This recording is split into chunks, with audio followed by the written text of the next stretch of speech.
At 2 a.m. on the morning of April 27, 1865, a series of explosions ripped through a wooden steamboat on the Mississippi River. The vessel was the Sultana, a side-wheel paddle steamer built in Cincinnati in 1863. She was one of the fastest boats on the river, designed for speed and luxury, with a capacity of 376 passengers under normal operating conditions. On this night, she carried more than 2,000 people. Most of them were Union soldiers recently released from Confederate prison camps. They had survived Andersonville and Cahaba. They had survived the war. They were going home. The first explosion came from the forward boiler on the port side. It was not a single blast. Within seconds, 3 of the boat's 4 boilers ruptured in a chain. The force threw passengers and crew into the dark river. The wooden superstructure caught fire immediately. The Sultana had been steaming north at a speed of about 7 miles per hour. The explosion stopped her dead. Within 20 minutes, the hull collapsed and the wreck sank into the mud. No one had time to launch the lifeboats.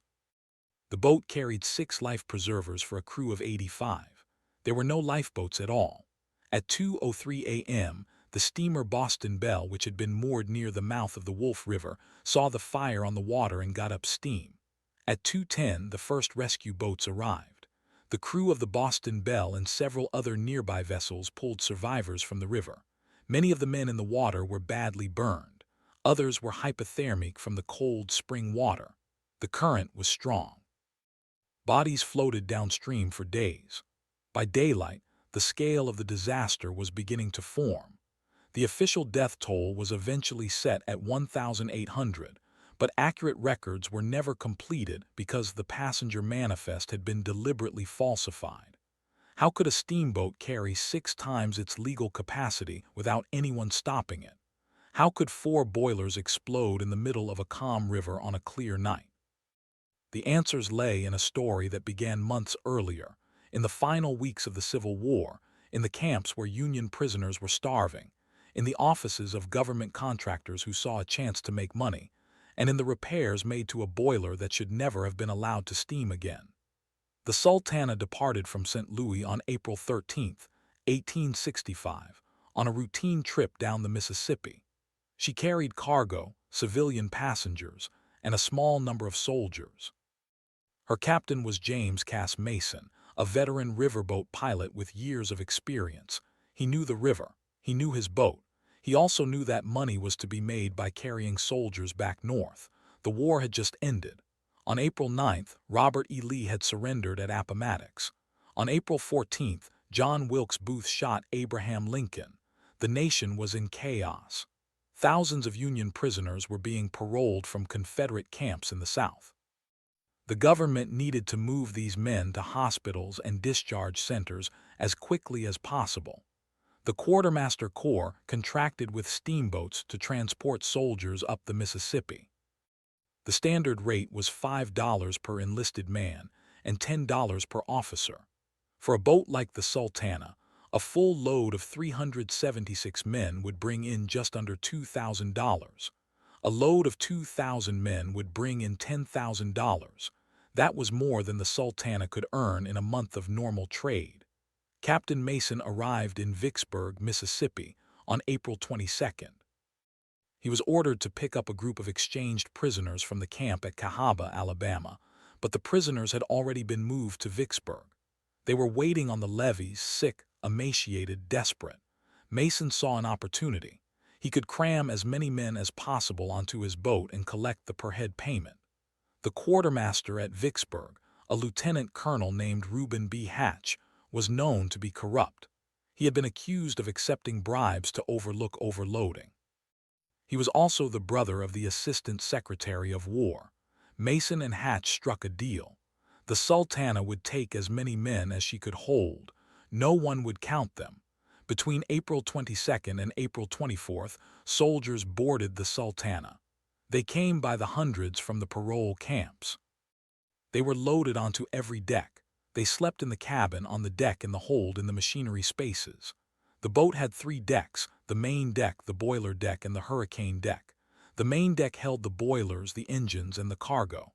The boiler deck was for passengers and had a large open space called the cabin. The hurricane deck was above the cabin, open, with benches and awnings. Soldiers filled all of them. They lay shoulder to shoulder. The weight of the men forced the boat down to the guards, the narrow platforms that extended over the water on each side. One witness described the Sultana as sitting so low that water was nearly level with the lower deck. The official count on the manifest later recorded 241 cabin passengers and 589 deck passengers. The actual number was estimated at between 2,100 and 2,600. Most of the survivors later said the boat had felt unstable from the moment it left Vicksburg. On April 24th, the Sultana left Vicksburg and steamed north. On April 25th, she stopped at Helena, Arkansas, to refuel and take on water. While there, the crew noticed that one of the boilers was leaking. The leak was serious. A boiler is a cylindrical pressure vessel with steam at over 100 psi. A leak in the iron shell is a dangerous sign. Captain Mason ordered repairs. The crew patched the boiler with a piece of iron plate and a wooden wedge hammered into the gap. The patch was known as a temporary fix, the kind of repair that might hold for a few hours but not much longer. The Sultana resumed her voyage. On April 26, the boat reached Memphis, Tennessee. At about 7 p.m. she had made good time. The crew began unloading a cargo of sugar. The passengers were let off briefly to visit the city. Some officers tried to warn the captain that the boat was too crowded. They were ignored. At 10 p.m. the Sultana resumed her voyage north. The last stop had been made. The river was high from spring rains. The current was strong. The night was clear. Sometime after midnight, the passengers settled in for the night. The boat was steaming at full speed. The boilers were under maximum pressure to maintain steam against the current. Inside the engine room, the steam pressure gauges were working. But there was a problem with the repair. The patch that had been hammered into the boiler at Helena was not holding. The water level in the boiler dropped. The firemen added more water, but the leak kept draining. The metal of the boiler shell was being heated by the furnace.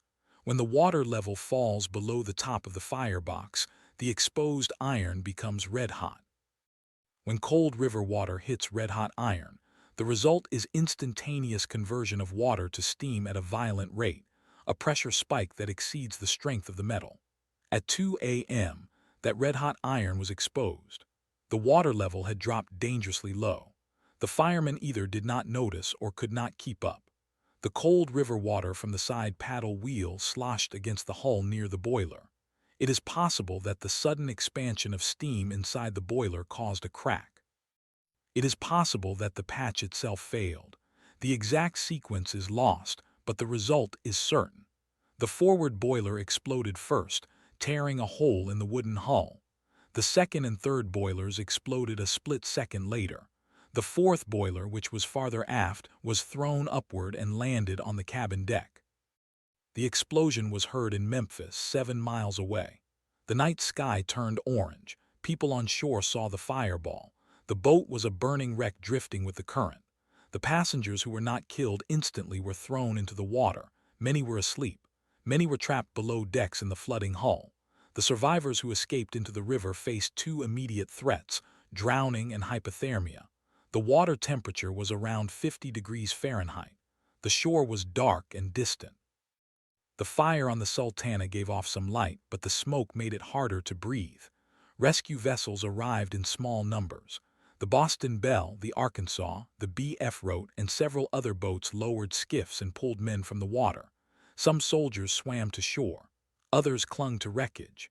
By 3 a.m., the Sultana had burned to the waterline and sunk. The survivors huddled on the riverbank in the cold. Many of them had lost their shoes and clothes in the explosion. They were covered in boiler oil and soot.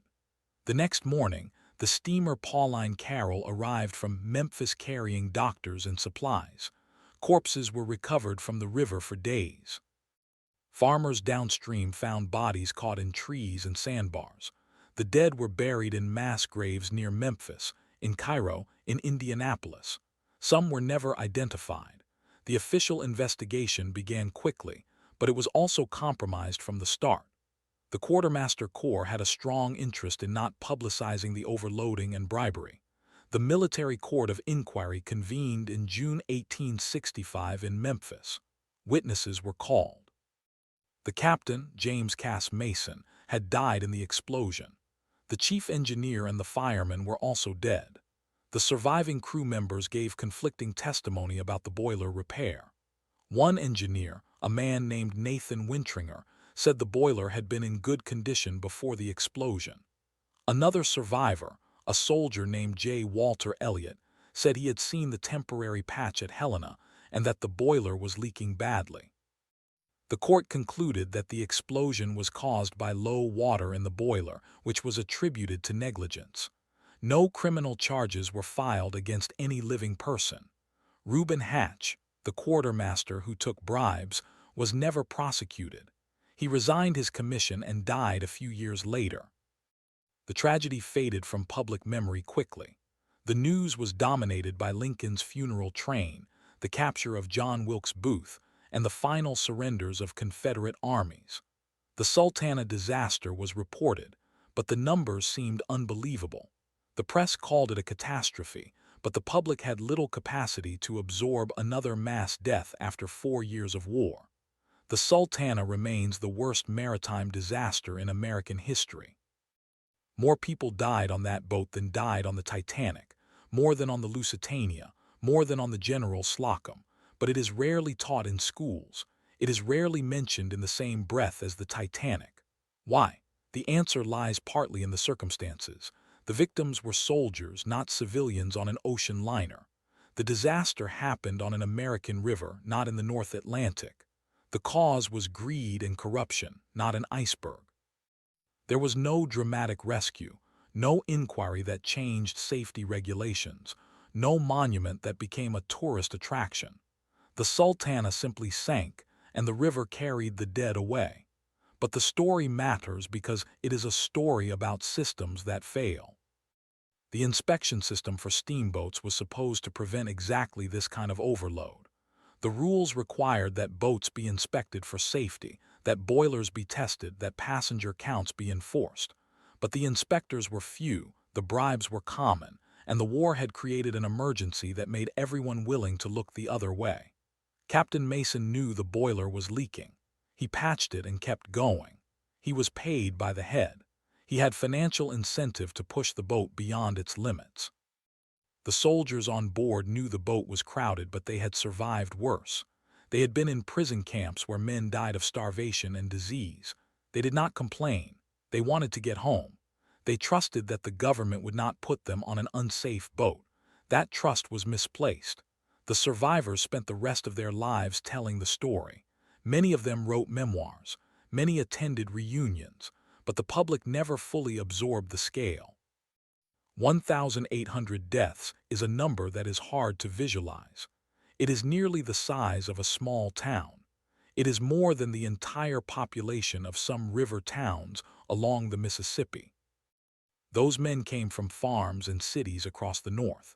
They were the survivors of the most brutal fighting in American history. They were on the last leg of a long journey, and they died within sight of Memphis, within earshot of the city that would become the center of the rescue effort. The investigation failed to assign clear responsibility. The court of inquiry was not a criminal trial. It was a military proceeding meant to determine cause. The cause was determined as low water in the boiler. But the deeper cause was a chain of events that included corruption, negligence, and a system that rewarded speed over safety. The Sultana disaster could have been prevented at multiple points. The boiler could have been properly repaired. The boat could have been held at Vicksburg until additional vessels arrived. The quartermaster could have refused the bribe. The captain could have refused to overload. The inspectors could have enforced the law. None of those things happened. The river did not give up all its dead. Some bodies were never recovered.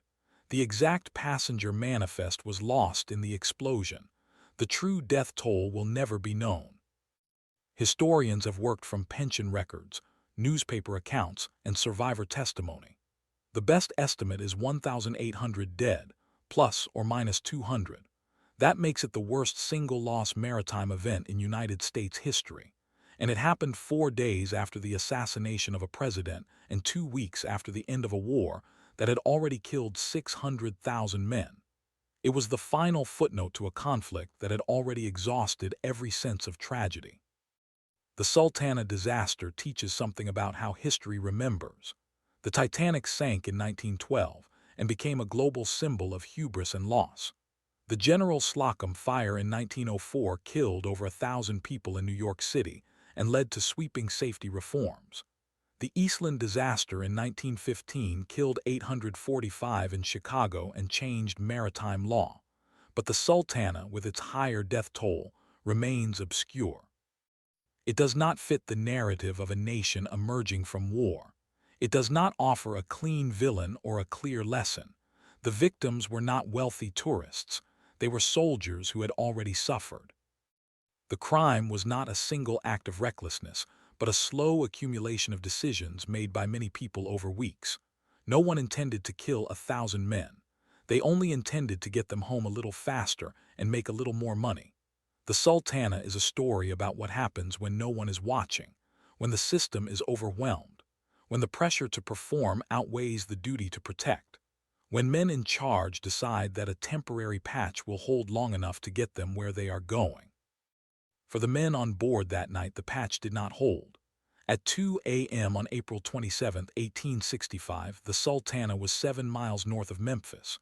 The river was dark, the boat was moving, the boilers were hot, the patch was failing. In less than 2 minutes, the forward boiler let go. The pressure inside the shell had been building for hours. The weakened spot where the patch had been applied gave way. A jet of steam and water burst into the engine room. The second boiler went next.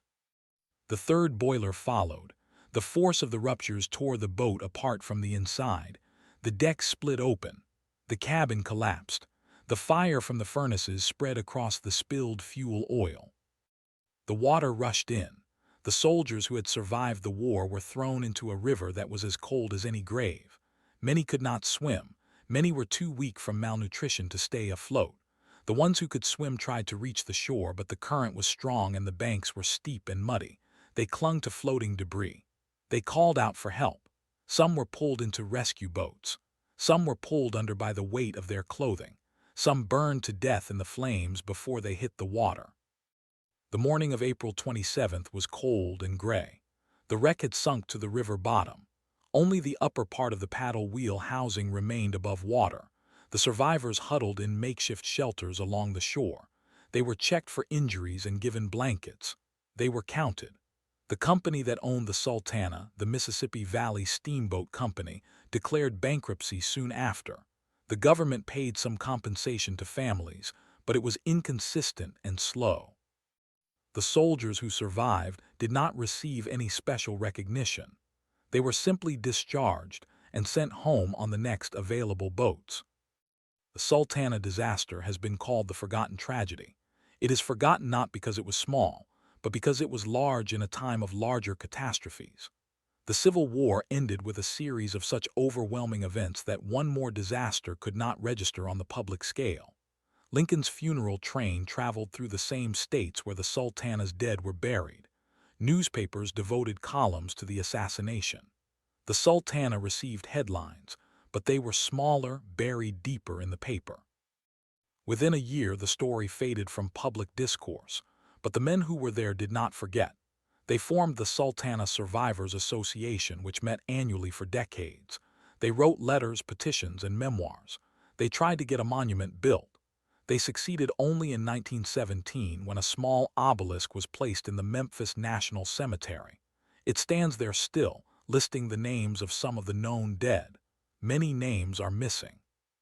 The disaster remains a subject of study for maritime historians and Civil War scholars. It is a case study in the limits of regulation, the consequences of corruption, and the fragility of human life when placed inside a system that has stopped asking questions. The Sultana was not a victim of war. She was a victim of peacetime greed applied to a wartime emergency. The men who died on her were casualties not of battle but of bureaucracy, inaction, and a temporary patch that someone believed would last one more night. It did not last one more night. Now, more than 150 years later, the Mississippi River still flows past the spot where the Sultana sank. No markers float on the surface. No buoys indicate the wreck. The river changes course, and the exact location shifts in the mud. The bones of the dead have long since disintegrated, but the story remains if anyone chooses to look. It remains as a reminder that the worst maritime disaster in American history did not happen on the open ocean.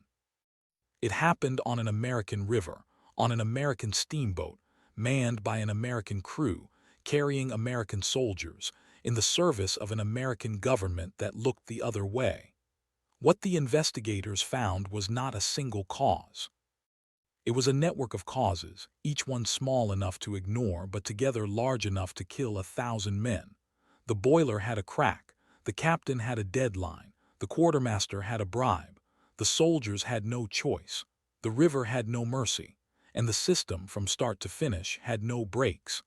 The Sultana Disaster asks a question that cannot be answered by a court of inquiry. What does it take for a preventable tragedy to stay hidden? The answer is that it takes a war, a death of a president, a distracted nation, and a river that does not give its dead back easily. It takes men willing to sign off on a temporary patch. It takes a society willing to move on. The opening minutes of the disaster, from the first rupture to the final implosion of the hull, lasted less than half an hour. In that short span of time, the worst maritime loss in United States history was sealed. And in the weeks that followed, a nation in mourning for a president looked at the river and turned away. At 8 a.m. on April 27, 1865, the sun rose over the Mississippi River near Memphis. The wreck of the Sultana lay submerged in the muddy water, only the paddle wheel housing and a few splintered beams visible above the surface. Rescue boats had been working since the explosion, pulling survivors from the water and the banks.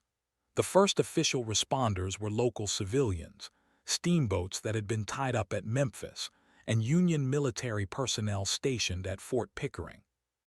They worked without coordination, without a central command, and without a clear picture of how many men had been on board. By mid-morning, the estimates of survivors began to take shape.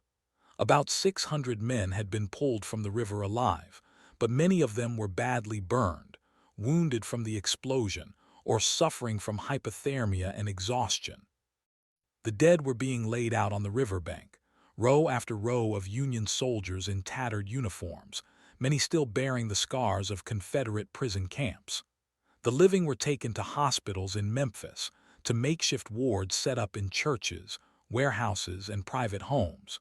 The city, still recovering from its own occupation during the war, was overwhelmed. The first official casualty count came from the Assistant Adjutant General of the District of West Tennessee, who telegraphed a preliminary report to Washington. The report stated that approximately 1,400 men had been killed, but the number was based on rough estimates from the known passenger manifest, which had been lost in the explosion. The true figure would not be known for months, and even then, it would remain an approximation. The War Department asked for a full accounting. It never received one. What happened in the days and weeks after the Sultana disaster was not a single investigation. It was a series of overlapping inquiries, none of which produced a definitive conclusion. The United States Steamboat Inspection Service, the agency responsible for boiler safety, conducted an informal review. The War Department opened its own file. The Mississippi Valley Steamboat Company, the Sultana's owner, conducted an internal inquiry aimed at limiting liability. Congress eventually held hearings, but they were delayed, underfunded, and overshadowed by post-war Reconstruction. The central question was simple: who was responsible for the overload? The answer was not simple. Captain J. Cass Mason, the master of the Sultana, had been killed in the explosion. He could not testify. Quartermaster Reuben Hatch, the officer who had authorized the overload, had survived but was not held accountable. He gave a deposition in which he claimed he had acted on orders from higher command. Those orders, if they existed, were never produced. Hatch had a history of corruption. He had been investigated before the war for embezzlement. He was known among Army quartermasters as a man who could be bribed. The $10 per soldier payment he accepted was a small fortune for a wartime quartermaster. He left the service soon after the disaster and vanished from public record. The steamboat company blamed Captain Mason, saying he had exceeded the boat's capacity without their knowledge. But Mason was dead, and the company had a financial incentive to shift blame. They argued that the boat had been structurally sound and that the explosion was caused by sabotage or enemy action. No evidence ever supported that claim. The Confederate saboteur theory was popular in newspapers for a few weeks, but investigators found no wires, no explosives, no accounts from witnesses who saw any suspicious activity. The boilers had simply given way. The inspectors, William H. Gammon and John H. R. B. Smith, were called before the Congressional Committee. They testified that they had examined the Sultana on April 13th and again on April 15th and had found no serious defects. They said they had seen a small crack in a boiler but deemed it repairable. They claimed the patch had been properly installed. But other witnesses, including engineers who worked on the boat, said the crack was longer than the inspectors admitted. One engineer stated that the boiler plating was so thin in places that a man could push a knife through it. The inspectors were not charged with any crime. They returned to their jobs. The War Department, meanwhile, was focused on demobilization. The Civil War was over. The armies were being disbanded. Thousands of soldiers were still in transit, and the priority was speed, not safety. The Sultana disaster was a logistical inconvenience. The Army did not want to acknowledge that its own officers, particularly quartermaster officers, had participated in a scheme that killed more men than most battles in the war. To do so would have opened the door to lawsuits, congressional investigations, and public outrage that could have delayed the entire demobilization process. So the Army did what institutions often do when faced with an embarrassing disaster. It minimized, it delayed, and it hoped the story would fade. The congressional investigation began in late 1865 and continued into 1866. Witnesses were called from every level of the chain of command. The testimony filled hundreds of pages, but the committee's final report, issued in March 1866, was a disappointment. It concluded that the disaster was caused by the explosion of the boilers, that the boat was overcrowded, and that the captain and the quartermaster were primarily responsible. It recommended changes to steamboat inspection laws and to the Army's quartermaster procedures. No one was prosecuted, no one was court-martialed, no one was fined. The report was filed and largely forgotten. How could this have happened? The answer lies in the structure of wartime contracting and the nature of the Mississippi steamboat industry. The Union Army relied on private steamboat companies to transport troops and supplies. These companies operated under contracts that paid per soldier or per ton of cargo. The faster a boat could load and depart, the more money it made. The Army quartermasters who approved these contracts were often political appointees, not professional logisticians. Corruption was endemic. Bribery was routine. Inspections were cursory. The Steamboat Inspection Service was understaffed, underfunded, and often staffed by men with ties to the steamboat companies themselves. It was, in short, a system designed to fail. The Sultana disaster was not an anomaly. It was the predictable outcome of a system that had been broken for years. Similar boiler explosions had killed hundreds of people on the Mississippi and Ohio rivers throughout the 1850s and 1860s. The steamboat industry resisted regulation, arguing that boiler inspections would slow commerce. The United States government had passed the Steamboat Act of 1852, which required periodic inspections, but enforcement was weak. Inspectors were appointed locally, often at the recommendation of steamboat owners. The Sultana had passed 2 inspections in 3 days. Neither inspection had identified the catastrophic failure waiting beneath the patch. The soldiers who died on the Sultana were not just victims of a mechanical failure. They were victims of a system that valued speed over safety, profit over life, and convenience over accountability. They were prisoners of war who had survived Andersonville, Cahaba, and other Confederate camps. They had been starved, beaten, and diseased. They had watched their friends die in captivity. They had been paroled and exchanged, then moved to Union lines, then loaded onto a steamboat that was supposed to take them home. Instead, that steamboat became their tomb. The survivors carried scars that never healed. One of them, a private from Ohio named James W. Riddle, later wrote a memoir about his experience. He described being thrown into the river by the blast, grasping a floating piece of deck, and drifting for hours in the dark. He was rescued by a small boat and taken to a Memphis hospital, where he lay for weeks recovering from burns and pneumonia. He spent the rest of his life suffering from nightmares and a deep, abiding distrust of steamboats. He died in 1902, never having received any compensation from the government. Another survivor, a sergeant from Indiana named John L. King, testified before the Congressional Committee. He described the scene inside the cabin when the boilers exploded. The whole boat seemed to lift out of the water, he said. The lights went out. The cries of men were terrible. I saw men blown into the air.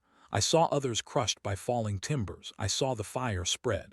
I jumped into the river and swam for the shore. King was asked if he knew what caused the explosion. He said he did not. He only knew that the boat was too full and that no one seemed to care. The Survivors Association kept the memory alive. They held annual reunions in Memphis and in various Midwestern cities. They published a newsletter.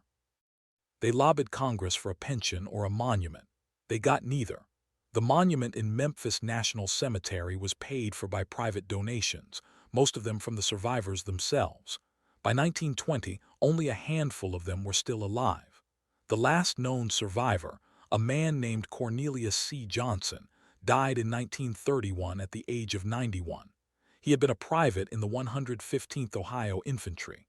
He had spent 4 months in Andersonville. He had been on the Sultana and had survived by clinging to a dead horse that floated past. He never spoke about the disaster in public, according to his family. He carried it with him, wordless to the grave. The Sultana Disaster remains the worst maritime loss in United States history, but it is not taught in most schools. It is not featured in major documentaries. It does not have a museum. The site of the wreck, which was located and surveyed by underwater archaeologists in the 198 has never been fully excavated. The river bottom there is heavily silted, and the wreckage is scattered and degraded. The artifacts that have been recovered, a few pieces of boilerplate, a propeller shaft, some shards of ceramic, are stored in a small collection at a museum in Memphis. They are rarely displayed. Why does this event still matter? It matters because it shows how disasters are not always sudden. They are often years in the making. They are built on a foundation of small decisions, ignored warnings, and institutional failures. They are made possible by the assumption that the next trip will be safe. They are enabled by the belief that a temporary patch will hold. They are hidden by the chaos of larger events. The Sultana Disaster was not a freak accident. It was the culmination of a system that had stopped asking questions. The men who died on the Sultana were not heroes in the traditional sense. They did not charge into battle. They did not save anyone. They simply wanted to go home. They had already given everything they had to a war that had taken everything from them. And when they finally thought they were safe, the system failed them one last time. The river did not care. The river flowed on. Today, if you visit the Memphis National Cemetery, you can find the Sultana Monument. It is a simple obelisk made of gray granite. It stands on a small patch of grass near the entrance. The names of the known dead are carved into its sides, but many spaces are blank. Families who lost sons on the Sultana never knew where their bodies were buried. Some of the dead were interred in mass graves in Memphis, but the records were lost. Other bodies were carried downstream and never found. The monument is a placeholder for grief that could not be measured. The Sultana reminds us that official history is not always accurate. It is not always complete. It is shaped by convenience, by attention, by the needs of the moment. The Sultana was not forgotten because it was unimportant. It was forgotten because it was inconvenient.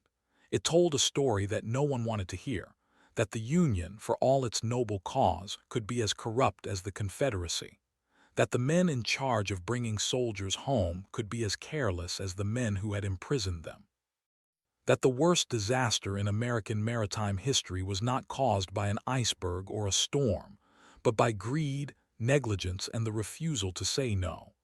At 2 a.m. on April 27, 1865, a patch gave way. That patch has been repaired 100 times since, in 100 different places.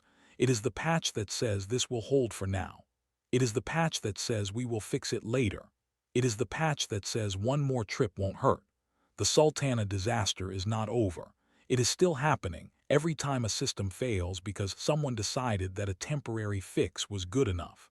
The Mississippi River still flows past Memphis. The water is brown and slow. Steamboats are gone, replaced by barges and towboats. The Sultana lies somewhere beneath the sediment, a ghost that refuses to rise. But the story rises again and again whenever someone asks, what happened that night?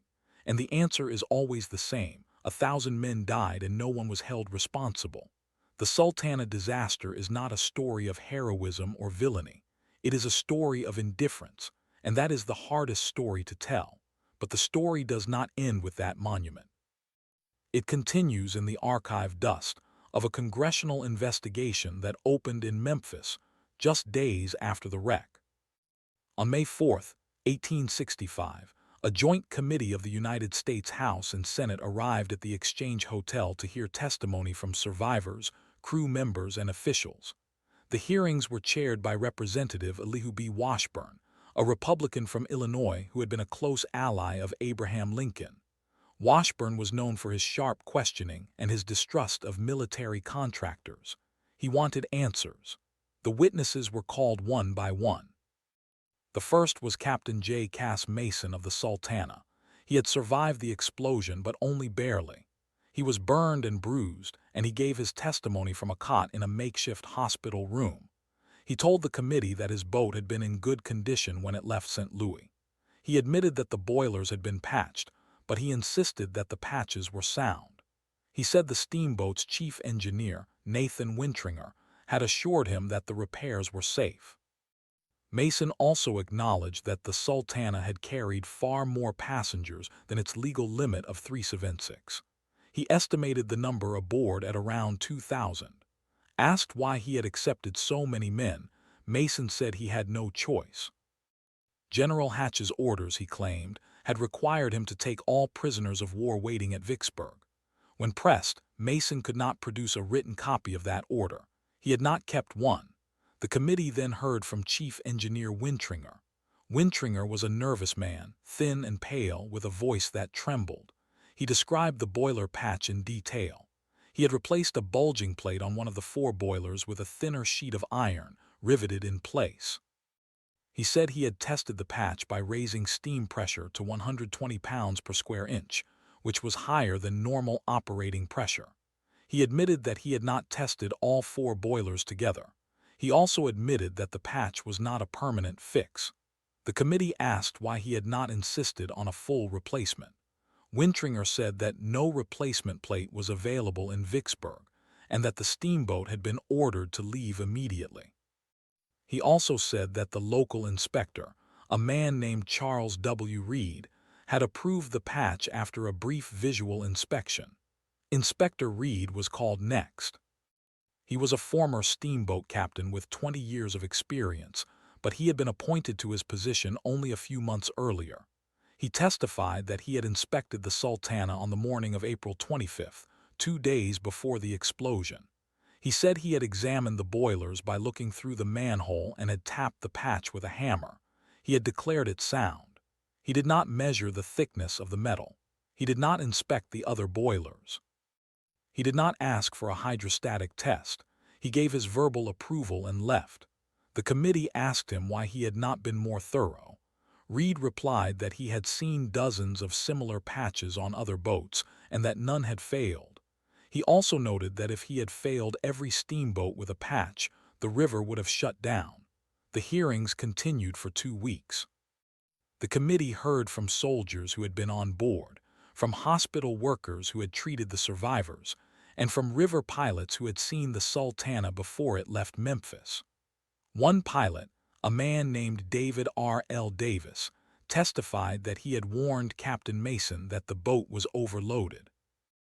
Davis said he had counted more than 2,500 men on the deck, and that the steamboat was riding low in the water. Mason had dismissed his concerns, telling him to mind his own business. Davis later watched the Sultana pull away from the Memphis wharf at 2 a.m. He said the boat was crawling with men, and that the deck was so crowded he could see the planks bowing under the weight. Another witness, a Union quartermaster named John A. Leisure, testified that he had been responsible for boarding troops at Vicksburg. He said he had received a verbal order from Captain Mason to take as many as you can get. He admitted that he had not verified the steamboat's capacity. He had simply loaded men until the gangplank was full. He estimated the final count at 3,000, but he could not be certain. The official manifest for the Sultana listed only 376 passengers. The rest were not recorded. The committee also heard from survivors who described the chaos after the explosion. One man, a private from Michigan named William F. G. Lloyd, said he had been thrown into the water and had swum to a nearby barge. He was rescued by a group of soldiers who had been camping on the Arkansas shore. He watched the steamboat burn for half an hour before it sank.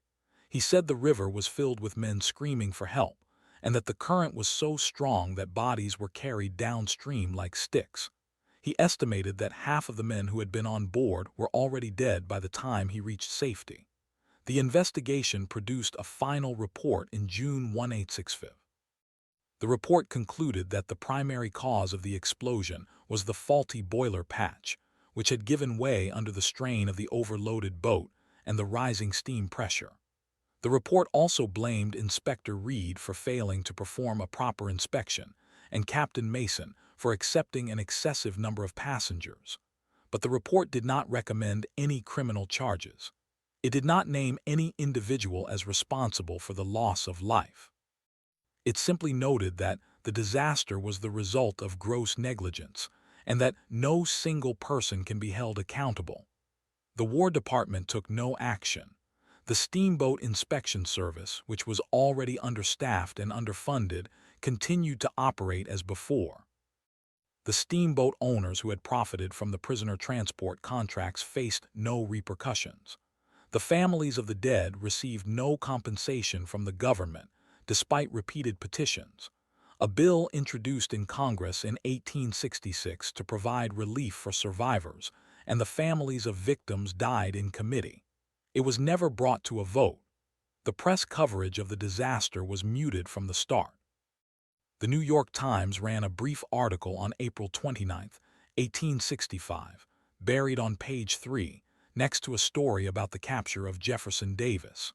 The article gave the death toll as about 1,500, but noted that the figure was uncertain. The Baltimore Sun carried a similar report, but most of its front page was devoted to the funeral of Abraham Lincoln, which had taken place 3 weeks earlier. The Chicago Tribune ran a series of follow-up stories, but they focused more on the bravery of the rescue crews than on the causes of the disaster. By the end of May 1865, the Sultana was no longer front-page news anywhere. The war itself was over, and the nation was exhausted. More than 600,000 soldiers had died between 1861 and 1865. The Sultana's dead were added to that tally, but they were not counted separately. They became part of the colossal loss. Many families never learned the exact fate of their loved ones. The War Department's lists of casualties were inaccurate and incomplete. Some men who had been on the Sultana were listed as missing for years, their families holding out hope that they might have been captured again or lost in the confusion. Others were listed as died of disease or killed in action because their records were never updated. The site of the wreck was briefly marked by a buoy, but it was removed after a few months. The river current shifted the debris, and the exact location was lost for more than a century. It was not until 1982 that a team of archaeologists from Memphis State University, led by a man named William T.D. Dickerson, located the wreck using side-scan sonar. The remains of the steamboat lay about a mile north of the Memphis-Arkansas Bridge, buried under 30 feet of water and 10 feet of silt. The team recovered several artifacts, including a section of boilerplate, a propeller shaft, and a brass bell. The bell was inscribed with the boat's name, Sultana. The discovery reignited interest in the disaster, but it was short-lived. A documentary was produced by a local television station, and a small exhibit was opened at the Memphis Pink Palace Museum. But the funding for a full excavation never materialized. The site was declared a National Historic Landmark in 1989, but no federal money was allocated for its preservation. The artifacts were moved to a storage facility, where they remain today, crated and forgotten. The Sultana story is, in some ways, a story about memory itself. The disaster occurred at a moment when the American public was saturated with grief. The assassination of Abraham Lincoln on April 15, 1865, had plunged the nation into mourning. The funeral train had traveled from Washington to Springfield, Illinois, stopping in major cities where hundreds of thousands of people had lined the tracks. The newspapers were filled with tributes, poems, and editorials about the martyred president. The end of the war, which had come with Lee's surrender on April 9th, was celebrated with parades and bonfires. The Sultana explosion, which happened less than 3 weeks later, was a jarring, unwelcome coda to a month of extremes, and so it was pushed aside. The disaster did not fit the narrative of victory. It did not honor the dead in a way that was politically useful. The men who died were not generals or politicians. They were enlisted men, many of them from the Midwest, many of them poor, many of them former prisoners who had already been written off by the army. Their deaths were a bureaucratic inconvenience, a logistical problem that the War Department wanted to forget. The congressional investigation itself was rushed. The committee's final report was less than 50 pages long, and much of it was devoted to the testimony of Captain Mason and Inspector Reed. The committee did not call any witnesses who could speak to the broader pattern of corruption in the steamboat industry. It did not investigate the role of the Quartermaster Corps, which had awarded the transport contracts. It did not ask why the Sultana had been allowed to leave Vicksburg without a proper inspection. It did not ask why the steamboat had not been stopped in Memphis, where the military authorities could have offloaded some of the passengers. The questions that were asked were narrow, and the answers that were given were convenient. The hearings also revealed a disturbing lack of documentation. The military orders that had authorized the transport of prisoners were never produced. The manifest that listed the Sultana's passengers was lost. The inspector's log was incomplete. The steamboat's logbook was destroyed in the explosion. Without records, the truth was slippery. The survivors' testimonies were contradictory on minor points: the exact number of men, the exact time of the explosion, the exact sequence of events, and this inconsistency was used by later historians to minimize the disaster. If the witnesses could not agree, the argument went, then perhaps the death toll was exaggerated. Perhaps it was only 1,200. Perhaps it was only 1,000. Perhaps it was not the worst maritime disaster after all, but the survivors knew.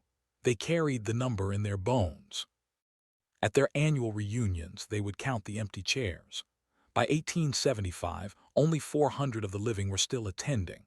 By 1885, fewer than 100. By 1900, the reunion was held in a single room of a hotel, with 12 men present. They would sit in a circle and trade the same stories they had told 100 times. They would remember the smell of burning wood, the sound of men crying for help in the dark, the sight of the river filled with floating bodies. They would remember how cold the water was, how strong the current, how far they had to swim before they reached the shore. They would remember that no one came to save them except the farmers and the soldiers who had seen the fire from the riverbank. The government's response, or lack of it, was echoed in smaller ways for decades. A group of widows from Ohio filed a claim for compensation in 1866, citing the loss of their husbands' back pay and the cost of raising their children alone. The claim was denied on the grounds that the war was over and that the government was not responsible for accidents that occurred during peacetime transport. Never mind that the peacetime transport was carrying men who were still officially in the Army, who had not yet been discharged. Never mind that the transport contract had been signed by a federal quartermaster. The government argued that the steamboat captain, not the government, was liable, and since Captain Mason was dead, there was no one to sue. The Survivors Association tried again in 1888 with a petition to Congress signed by more than 300 former soldiers. The petition asked for a small pension, equivalent to what a disabled veteran would receive. It noted that many survivors were unable to work because of the injuries they had sustained in the explosion: burns, lung damage, hearing loss, paralysis. Congress referred the petition to the Committee on Pensions, which held a single hearing. The committee's chairman, a former Union general from Rhode Island, expressed sympathy but said that the government could not set a precedent for compensating men who had been injured after the war. The petition was tabled. Meanwhile, the families of those who had died received nothing. A widow in Indiana named Sarah H.B. Martindale wrote a letter to President Grant in 1871, describing how she had lost her husband and 2 sons on the Sultana. She said she was destitute, living in a rented room, unable to afford coal for the winter. She asked for a small stipend. The White House forwarded the letter to the War Department, which replied that no funds were available for such requests. Mrs. Martindale died in a poorhouse in 1875. The Sultana was not entirely forgotten, but it was remembered in a particular way. It became a local tragedy, not a national one.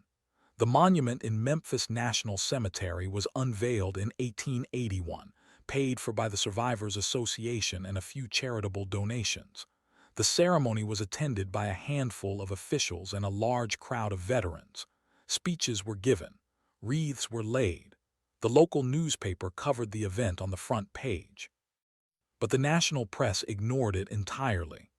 The same year, the New York Times published a long article about the Titanic's precursor, the SS Arctic, which had sunk in 1854 with the loss of 350 lives.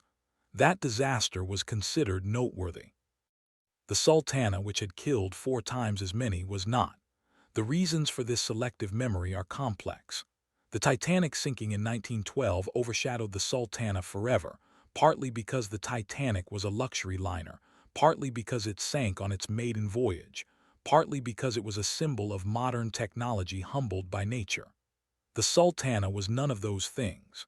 It was a working steamboat, a workhorse of the river, used to transport cotton, cattle, and troops. Its passengers were not wealthy. Its disaster was not dramatic in the way that the Titanic's was. No iceberg, no orchestral music, no lifeboats lowered in the dark. The Sultana's deaths were slow, chaotic, and inglorious. Men died of burns, of drowning, of hypothermia, of being crushed by falling debris. Many were already weak from their time in prison camps. The water that took them was the same muddy river they had crossed on their way to war. The Sultana also lacked the kind of clear villain that a public narrative demands. There was no Captain E.J. Smith ignoring iceberg warnings, no Thomas Andrews designing a ship with too few lifeboats. The villain was a system, and systems are hard to prosecute. The villain was the profit motive, and it had no single face. The villain was the war itself, which had consumed everything and left the machinery of government exhausted and indifferent.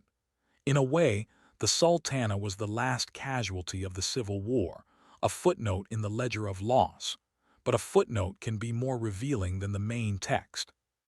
The Sultana Disaster exposes the fault lines of the era, the tension between speed and safety, the exploitation of human life for profit, the willingness of officials to look the other way, the ease with which a tragedy can be buried under the weight of larger events. It is a story about how the United States built its infrastructure in the 19th century, not with careful planning and oversight, but with a wild, uncontrolled expansion that left death in its wake.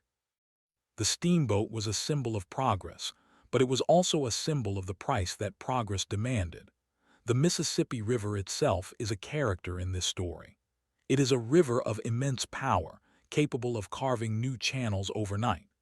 The spot where the Sultana sank is now underwater, in a stretch of river that has shifted repeatedly over the past century and a half. The channel has been dredged and widened for barge traffic. The sandbars where survivors crawled ashore have been washed away. The forests along the Arkansas bank have been replaced by fields of soybeans and cotton. Only the town of Mound City, a few miles downstream, still has a plaque that mentions the disaster, bolted to a stone by the water's edge. The men who died on the Sultana are buried in multiple cemeteries along the river. Some lie in the Memphis National Cemetery, under numbered white stones that do not bear their names.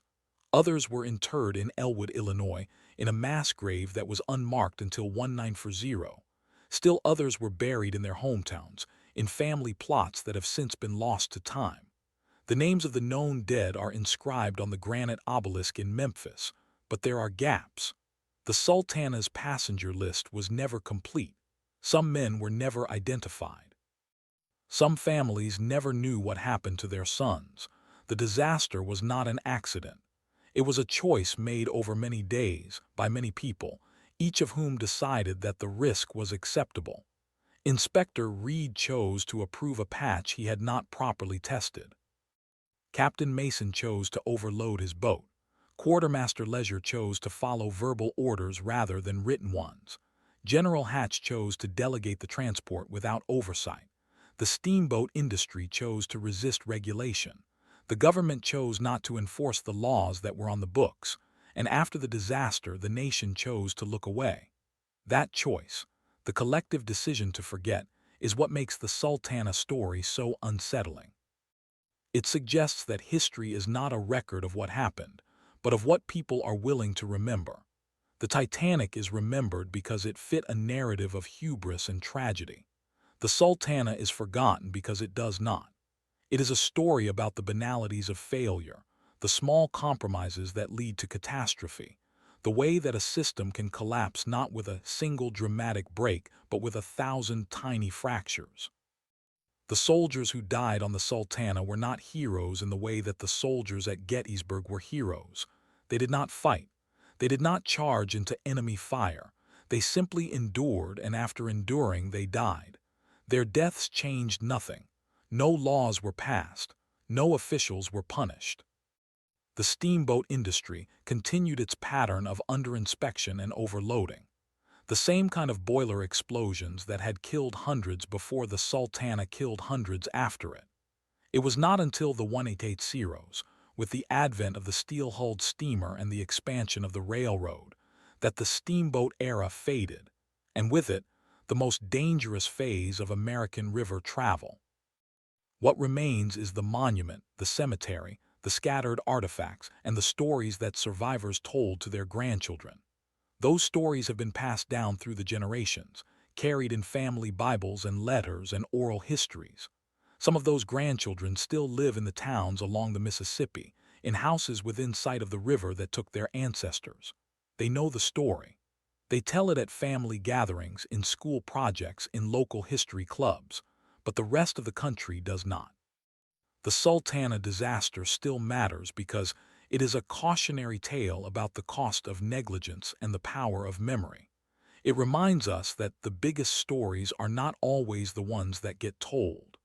It reminds us that the dead are not always given the dignity of being counted. It reminds us that the systems we build to protect ourselves are only as strong as the people who enforce them.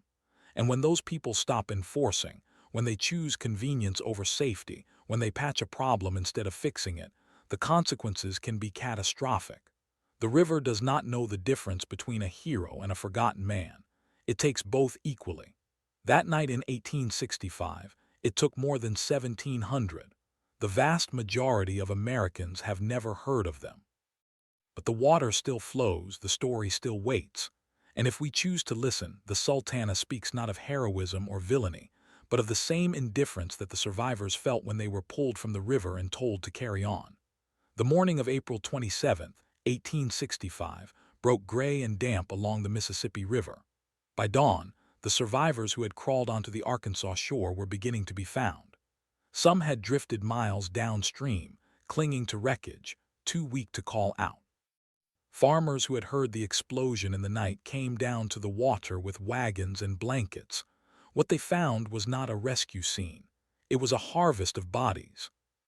At 8 o'clock that morning, the steamer Bostona arrived on the scene, followed by the steamer Silver Spray and a number of smaller boats. Their crews began pulling bodies from the water, many of them already bloated from hours of immersion. The bodies were laid out on the banks near present-day Marion, Arkansas, and across the river near Mound City. The dead were so numerous that they had to be stacked like cordwood. Local residents were overwhelmed. They had no idea that a single steamboat had carried more than 2,000 men. By noon, word reached Memphis, 8 miles upstream. The city sent its own boats and a detachment of military personnel. The Memphis waterfront became a makeshift morgue. Bodies were laid out on the levee and covered with tarpaulins.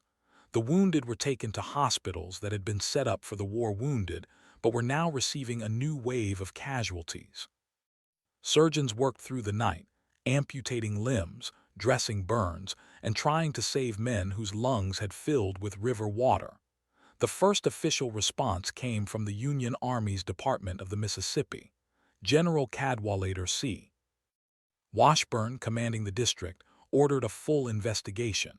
He appointed a board of officers to gather testimony and determine the cause of the disaster. The board convened in Memphis on April 29, 2 days after the explosion. Witnesses were called: survivors, crew members, military officers, and steamboat inspectors. The hearings were hurried, disorderly, and incomplete. Many witnesses were still in shock. Some had lost comrades and could not speak without breaking down. Others had already been discharged and scattered to their homes across the North. What emerged from the testimony was a portrait of failure at every level. The first witness was Captain James Harvey of the steamer Belle Memphis, who had been on watch that night. He described seeing the Sultana pass his boat near Randolph, Tennessee, at about 2:30 in the morning. He noted that she was riding low in the water, much lower than any steamboat should. He estimated her speed at about 5 miles per hour against the current. He said nothing about it at the time. It was not his place to question another captain's judgment. Survivors of the Sultana crew were questioned about the boilers. Chief Engineer Nathan Wintringer, who had been on the Sultana before the explosion, was one of the few engineering officers to survive. He testified that the boilers had been patched in Cairo and that he had warned Captain Mason that the patches were insufficient. He said the boilers were old, built in 1859, and had been subjected to repeated stress during the war. He said the water level in the boilers had been kept low to save coal, and that the firemen had been told to keep up steam at all costs. He said the pressure gauge showed 60 pounds per square inch at the time of the explosion, well within the rated capacity of the boilers, but he admitted that the gauge might not have been accurate. Quartermaster Leisure testified next. He described his role in the loading and offered the clearest picture of what happened on the levee at Memphis. He said he had received verbal orders from the military transport officer, Lieutenant Colonel Reuben Hatch, to take on as many men as possible. He said the exact words were "crowd them on." He said that he had counted the men as they boarded, but that the count quickly became impossible. He said the soldiers kept coming, pushing and shoving, and that at some point he stopped counting. He estimated that between 1,800 and 2,000 men had boarded. He was off by at least 500. The testimony of the survivors painted a grim picture of the conditions on board. The decks were packed so tightly that men could not sit down without touching their neighbors. The cabins were filled to overflowing. The main deck was so crowded that the crew could not move about to check the boilers. The men had been told they would be in Cairo by noon, and they were eager to get home. They did not complain. They had endured far worse in the prisoner camps. Captain Mason was not called to testify. He had survived the explosion but was severely injured, with burns to his face and arms. He was taken to a hospital in Memphis and gave a brief statement to a newspaper reporter from his bed. In that statement, he denied any wrongdoing. He said he had been assured by the inspector in Cairo that the repairs were sound. He said the loading was the responsibility of the quartermaster. He said he had not been told how many men were on board.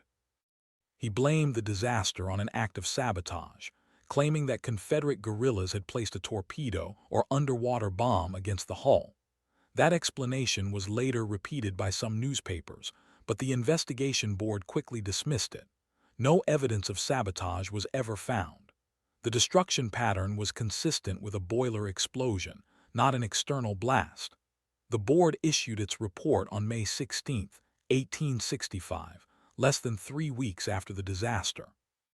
The report concluded that the explosion was caused by an insufficient water supply in the boilers, which led to the collapse of the flues and the subsequent rupture. The report found that the immediate cause of the disaster was the defective condition of the boilers. But it also noted that the primary cause was the criminal negligence of those responsible for the load and the inspection.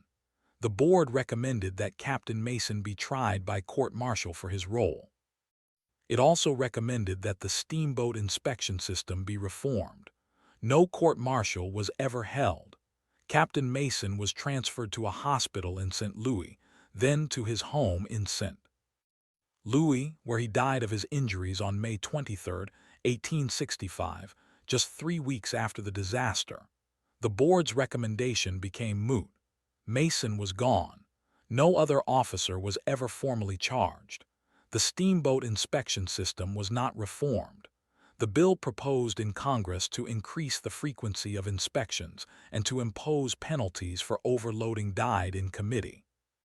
The steamboat industry lobbied against it, arguing that the Sultana was an anomaly, a wartime tragedy that would not repeat itself in peacetime. The argument succeeded.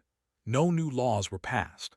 The same system that had allowed the Sultana to sail with unqualified captains and unmaintained boilers remained in place for another decade. The legal aftermath was even more sobering. Families of the victims filed claims against the Sultana's owners and the government. The steamboat's owners, James H. Thompson and John H. Dickerson, filed a petition to limit their liability under the Limitation of Liability Act of 1851, a federal law that allowed shipowners to cap their financial responsibility to the value of the vessel after a disaster. The Sultana itself was valued at about $40,000 at the time of the voyage. Under the law, the owners could be held liable for no more than that amount, plus the pending freight. The families argued that the disaster was caused by the owners' negligence, but the courts sided with the owners. The case dragged for years. In 1868, a federal judge in Ohio ruled that the owners were not liable because the explosion was an unavoidable accident. The families received nothing. The government also faced lawsuits.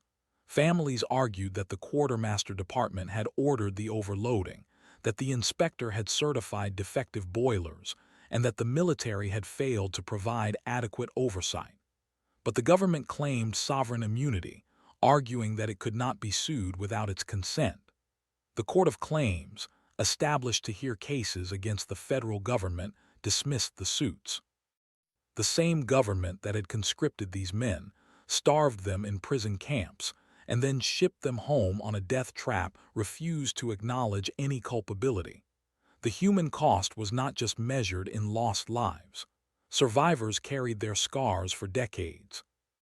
Many were permanently disfigured by burns. Others suffered from respiratory problems after inhaling steam and smoke. Some had lost limbs. The psychological toll was severe. One survivor, a private from the 12th Illinois Infantry named William W. Smith, later wrote that he could not sleep through the night for the rest of his life without dreaming of the river. Another survivor, a former prisoner named John S. Anderson, was pulled from the water by a passing steamer, but he lost both of his brothers in the explosion. He never spoke of the disaster again.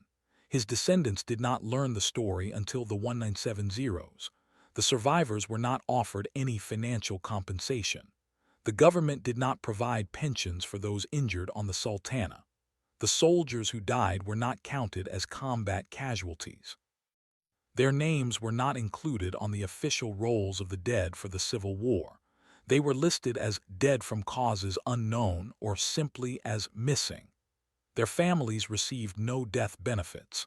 The war was over and the nation was tired of counting, but the story did not entirely vanish. Local historians in Memphis and along the river kept the memory alive in newspaper columns and county histories. In 1916, a survivor named John F. Ryan organized a reunion of Sultana survivors in Knoxville, Tennessee. Only about 50 men were still alive, and fewer than 20 attended. They posed for a photograph, a cluster of old men in suits, their faces lined with age and memory. That photograph is one of the few visual records of the disaster's human aftermath. The reunions continued sporadically until the last survivor died in 1930. His name was Henry Blankenbaker. He was a former prisoner of war from Indiana who had survived the explosion and lived to be 83 years old. When he died, the last living witness to the worst maritime loss in American history was gone. The rediscovery of the Sultana story in the late 20th century was driven by a handful of determined historians. In 1962, a professor at Memphis State University named Jerry O. Potter began researching the disaster for a master's thesis. He spent years combing through archives, military records, and personal diaries. He found that many of the official records had been lost or destroyed. The War Department had no complete list of the men on board. The Quartermaster Department had no record of the loading order. The steamboat inspection records for the Sultana were missing from the Cairo office. It was as if the government had deliberately erased the paper trail. Potter published his findings in a book titled The Sultana Tragedy, America's Greatest Maritime Disaster, which appeared in 1990. His work was followed by that of Jean Eric Salker, a historian who wrote a more comprehensive account titled Disaster on the Mississippi. The Sultana Explosion, April 27, 1865, published in 1996. Salker's book included a detailed list of the known victims, based on pension records and grave markers. He identified more than 1,600 names, but he acknowledged that the true number was higher. He estimated that at least 1,700 men died, and perhaps as many as 1,800. These historians also examined the question that has haunted the story for more than a century. What if the disaster had been prevented? They found that the chain of failures was so long that it is hard to identify a single point where intervention would have changed the outcome. If Reed had properly tested the patches, he might have declared the Sultana unfit for service. If Mason had refused to accept the load, Leisure might have found another boat. If Hatch had followed protocol, the quartermaster might not have given the verbal order. If the Army had provided adequate inspection at the levee, the overloading might have been noticed. But each of these ifs requires that a person in a position of responsibility chose to do the right thing. And in the chaotic spring of 1865, no one did. The disaster also raises uncomfortable questions about the treatment of prisoners of war. The men on the Sultana had survived Andersonville, Cahaba, and other camps where disease, starvation, and exposure had killed thousands of their comrades. They had been exchanged and transported to Vicksburg, where they were supposed to be given time to recover. Instead, they were rushed onto a steamboat and sent north. The government that had failed to feed and house them properly in the camps now failed to transport them safely home. The neglect that killed them on the Sultana was a continuation of the neglect that had killed them in captivity. In the decades after the disaster, the Mississippi River continued to shift and change. The channel near Mound City moved eastward, and the site of the sinking is now beneath a soybean field on the Arkansas side, about 2 miles from the current river channel. The wreck itself was never raised. In 1986, a team of divers searching for the Sultana located a debris field on the bottom of an oxbow lake, now disconnected from the main river. They recovered a few artifacts, a boiler plate, a section of the paddle wheel, some china with the boat's name. But the hull was gone, broken up by the force of the explosion and the current. The river had taken everything. The monument in the Memphis National Cemetery stands as the most visible memorial. It was erected in 1914 by the federal government at a cost of $5,000. It is a granite obelisk, 14 feet tall, with a single word carved on the base, Sultana. On each side, stone slabs list the names of the known dead, but the monument does not stand in a place of honor. It is at the back of the cemetery, near the fence, surrounded by the small white stones of the unknown dead. Cemetery records show that about 600 victims are buried there. The rest were interred elsewhere or never recovered. In 2005, on the 140th anniversary of the disaster, a group of descendants and local historians gathered at the cemetery for a memorial service. They laid a wreath and read the names of the states that had lost men. The crowd was small. Coverage was local. The event did not make national news. It was, in many ways, a repetition of the same pattern that had marked the disaster from the beginning, a quiet acknowledgement in the shadow of a larger story. What the Sultana disaster ultimately reveals is not just the failure of a steamboat, but the failure of a system that placed profit and speed above human life. The steamboat industry was not regulated in any meaningful way. The inspection system was a formality. The military was overwhelmed. The government was indifferent. And after the disaster, none of those forces changed. The same conditions that created the Sultana disaster continued for years. Boilers continued to explode, steamboats continued to sink, and the public continued to accept that risk as the price of progress. The Sultana is not the only forgotten tragedy of the steamboat era. In 1837, the steamer Monmouth burned on the Mississippi, killing more than 200. In 1838, the steamer Moselle exploded near Cincinnati, killing more than 100. In 1858, the steamer Pennsylvania exploded, killing more than 150. In 1867, the steamer Stonewall sank on the Ohio River, killing more than 100. The number of deaths from steamboat disasters in the 19th century is staggering, and the Sultana is only the largest of a long line of catastrophes. But the Sultana stands apart because of the context of the Civil War. It was not simply a steamboat disaster. It was a disaster born of war, of the logjams and breakdowns that occur when a nation is straining under the weight of conflict. The men who died on the Sultana were not passengers. They were soldiers who had already given everything. They had survived prison, disease, and the brutality of war. They were on the verge of home. And then, because of a patch that was not tested, a boiler that was not replaced, a captain who did not check, and a quartermaster who did not count, they died in the mud of the Mississippi. Their story is a reminder that the most consequential decisions are often the smallest, the most mundane, the easiest to overlook. The decision to save time. The decision to cut a corner. The decision to trust a verbal order. The decision to look away. These are the decisions that build toward disaster, not in a single dramatic moment, but in a cascade of small choices that, taken together, become unstoppable. The Sultana disaster also teaches us about the nature of memory. We tend to remember what fits our narratives: the heroism of the Titanic, the sacrifice of Gettysburg, the tragedy of the Lusitania. But the Sultana does not fit. It has no clear hero. It has no clear villain. It has only chaos, incompetence, and indifference. It is a story about a system that failed and then failed again, and then failed to learn from its failure. The river still flows. The water that drowned the men of the Sultana is the same water that irrigates the fields of Arkansas and carries the barges of grain to the Gulf. The towns along the river have grown and changed. The veterans are gone. The survivors are gone. The grandchildren are now great-grandchildren, and they are aging. The story is kept alive by a handful of museums, a few historical societies, and the monument in the Memphis cemetery.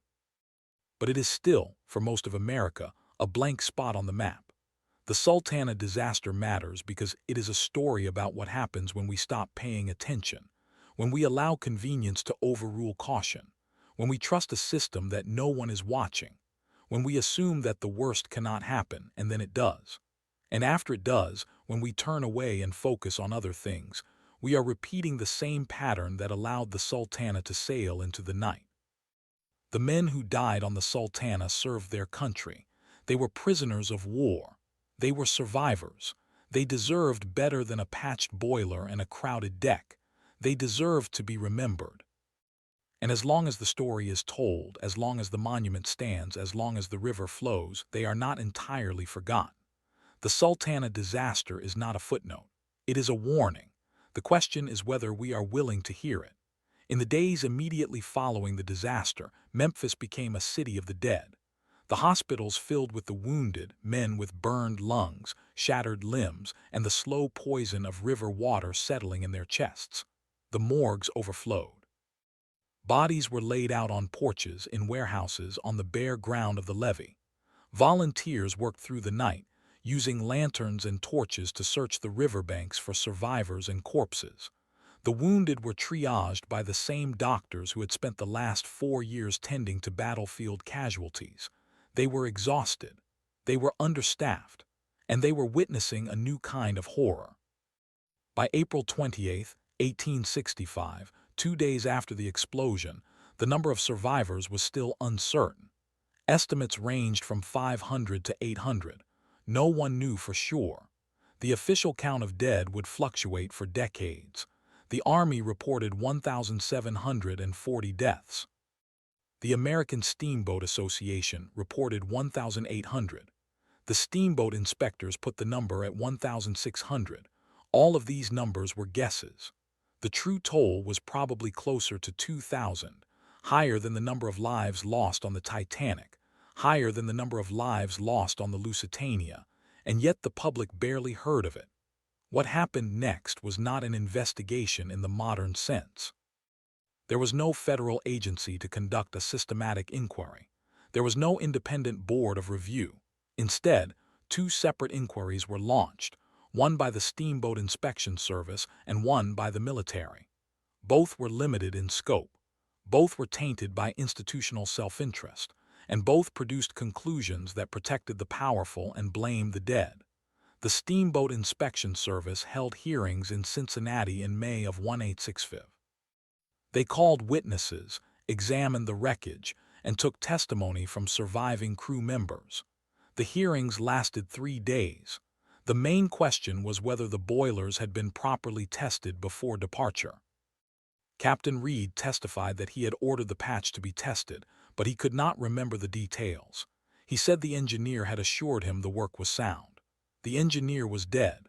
The pilot, Sam Clemens, was not called.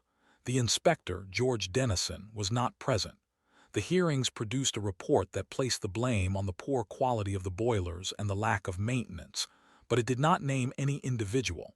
It recommended that steamboat boilers be made of thicker iron. It did not recommend prosecution. It did not call for reform of the inspection system. It was a document designed to close the matter, not to understand it. The military inquiry was even more cursory. It was conducted by a board of officers convened in Memphis in June of 1865.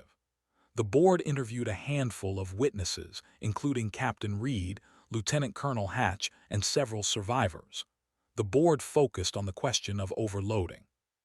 Who had given the order to load so many men onto the Sultana?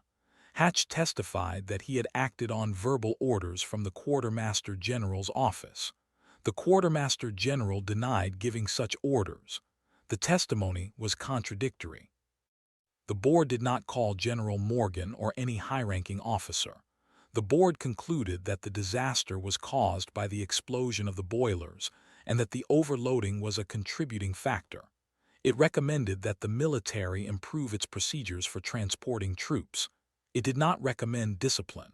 It did not name any officer as responsible. It was a document designed to avoid embarrassment. The lack of accountability was not accidental. The military was in the middle of demobilization. The war was over. The focus was on reconstruction, not on punishing officers who had cut corners. The steamboat industry was powerful. The owners of the Sultana had political connections. The insurance companies did not want a public trial that would expose the extent of boiler fraud, and the public, exhausted by 4 years of war, had little appetite for another tragedy. The story faded.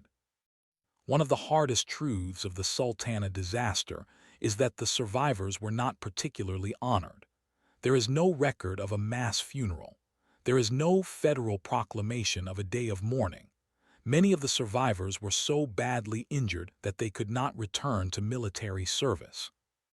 They were discharged at Memphis and sent home with nothing but their uniforms and the memory of the explosion. Some were left with permanent disfigurement. Many had lost hearing or vision. A few had lost limbs, and they returned to communities that had already mourned the dead of the war and had no capacity to mourn again. They were invisible. Take John B. Tuttle. He was a private from the 8th Michigan Infantry. He had been captured at the Battle of Chickamauga in 1863 and sent to Andersonville. He survived that camp. He was transferred to Cahaba. He survived that camp. He was paroled and sent to the Sultana. When the boilers exploded, he was thrown into the river. He was rescued after clinging to a piece of debris for 2 hours. He was taken to a hospital in Memphis where he stayed for 6 weeks. He was discharged in June 1865. He walked home to Michigan. He did not talk about the Sultana for the rest of his life. He died in 1922, a quiet farmer in a small town, or Thomas M. Bickford. He was a sergeant from the 3rd Maryland Infantry. He had been captured in 1864 and sent to Andersonville. He weighed less than 100 pounds when released. He boarded the Sultana with his brother who died in the explosion. Bickford survived by climbing onto the wreckage of the paddle wheel. He was pulled from the river by a rescue boat. He spent the rest of the war in a Memphis hospital. After his discharge, he became a policeman. He died in 1905. His obituary mentioned the Civil War. It did not mention the Sultana. There were hundreds of these stories. Each one follows the same pattern: survival in prison, survival on the river, and then silence. The survivors did not form an association. They did not demand recognition. They did not write memoirs. They lived in the shadow of a trauma that the nation had already forgotten, and they faced a practical challenge. In the confusion of the disaster, the army had lost the records of which men had been assigned to the Sultana. The payroll ledgers were destroyed. The manifests were inaccurate. So when survivors applied for pensions, they had to prove they had been on the boat. Many could not. They had no witnesses. They had no papers. They had only their own testimony, and the pension office was skeptical. Some were denied. Some received a reduced pension. The system that had failed to protect them on the river now failed to support them in old age. The legal aftermath was equally hollow. The owners of the Sultana, the Memphis-based steamboat firm of James Cassidy and Robert K. Boyd, faced no criminal charges. They claimed the boat was properly insured. They filed a claim for the loss of the vessel and the cargo. The insurance companies paid out. There was a civil case filed by a survivor named John E. H. Smith, who sued for damages for personal injury. The case dragged on for years. It was eventually settled out of court for an undisclosed amount. No other cases were pursued. The families of the dead received nothing. The broader picture is that the Sultana disaster was not an exception. It was the culmination of a pattern that had been running for decades. Federal regulation of steamboats was minimal. The 1852 Steamboat Act had required all boats to have a license and pass an annual inspection. But the inspections were performed by local inspectors who were often personal friends of the boat owners. The law did not require tests of boiler thickness. It did not regulate the number of passengers. It did not enforce any standard of safety. The Sultana was subject to the same lax oversight that had allowed dozens of steamboat explosions in the 1850s. The disaster did not change that. The same system remained in place for another decade. It was not until 1871, 6 years after the Sultana, that Congress passed a more comprehensive steamboat inspection law. That law created a supervisory board, set standards for boiler construction, and gave inspectors the authority to remove unsafe boats from service. But even then, enforcement was uneven. boilers continued to explode. In 1887, the steamer John H. Russell exploded on the Mississippi, killing more than 100. In 1898, the steamer John S. Ide exploded, killing 40. The Sultana had not been a turning point. It had been a symptom of a disease that continued to spread. And behind the legal and regulatory failures, there was something deeper, the nature of historical memory itself. The Sultana disaster occurred in a busy news week. The day after the explosion, the newspapers were still filled with reports of Lincoln's assassination, the search for John Wilkes Booth, and the funeral train. The Sultana was mentioned in the back pages of the New York Times on April 29, 1865, a brief item of 4 paragraphs.